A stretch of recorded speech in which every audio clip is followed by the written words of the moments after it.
خۆشەویستەکانم جادو و سحر ئەنواعی زۆرە. زانایان ئەفەرمن نەوعێکی پێوترێ سحری تەفریق، يعني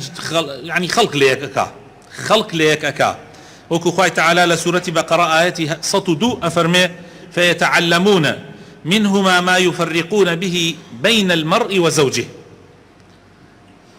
يعني هەنێک لە جۆر سحر هەیە کەوا خەڵکی فێرە بن ئەبێتە مای ئەوەی کەوا نێوانی خەڵکی تێکدا، نێوانی کوڕ و باوک، نێوانی برا بۆ برا، نێوانی خوشک و برا، نێوانی خەڵکی تر، و لە هەمووی خراپتر تێکدانی نێوانی ژن و مێردە، تێکدانی نێوانی ژن و مێردە.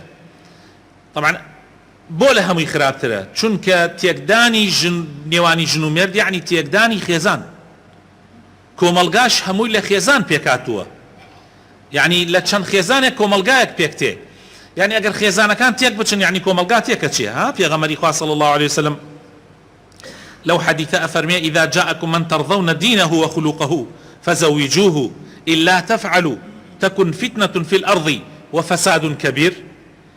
أفرمي أجر كسيك هات داوي كشكانتان خاون دين وأخلاق بون يكسر كشكانتاني بيا بدن ما دام ديني وأخلاق يعني هي شتيت اللي يك مدنوا أجر نيكن دعاء لسر زويا فساد زور جور الرودا، يعني أجر كشكور نجن بيكتري خيزان دروس نبي ئەو کاتە زینا و بێئەخلاقی و فەساد دروسە بێ، کۆمەلگات پێک نایێ.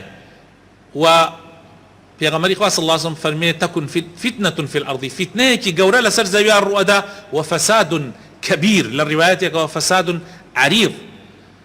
جا تێکدانی نێوانی خێزان لە ڕاستیە تاوانێکی زۆر زۆر گەورەیە، هەر لەبەر ئەوەیە کە لە حەدیث هاتووە پێغەمبەری خوا صلی الله علیه و سلم فەرمێ ئیبلیس هەموو شەوێ عەرشەکەی لەسەر ئاو دائنا پاشان جەماعەتەکانی ئەنێرێ بۆ ئەم لە ئەولاد، دوایی کە هاتنەوە دیاریان پێبەخشێ، ڕۆژانە دیاریان پێبەخشێ بزان کیە کارێکی گەورەی کردووە تاجەکە ئەو شەوە خاتە سەر ئەو کەسە. ئیتر یەکێ دی ئەڵێ من ئەمەم کردووە، یەکێتر ئەڵێ من ئەوەم کردووە، ئەنواع گوناح باسەکەن. ئەویش ئەڵێ دەستت خۆش بێ چاکت کردووە، تا ئەگاتە کەسێک ئەڵێ من توانیم نێوانی ژن و مێردێ تێک بدەم، توانیم خێزانێک هەڵوەشێنمەوە، توانیم ئیشێ بکەم کەوا پیاوێک تەلاق بخوا لە ژنەکەی جات بێتەوە. ئەو کاتە ئەڵێ دەستت خۆش بێ، تۆ کارەکەت لە هەمویان گەورەترە، بۆیە بانیەکاتە لای خۆی و تاجەکەی ئەخاتە سەری ئەو کەسە. بەڕاستی تێکدانی نێوانی ژن و مێرد تاوانێکی زۆر زۆر گەورەیە.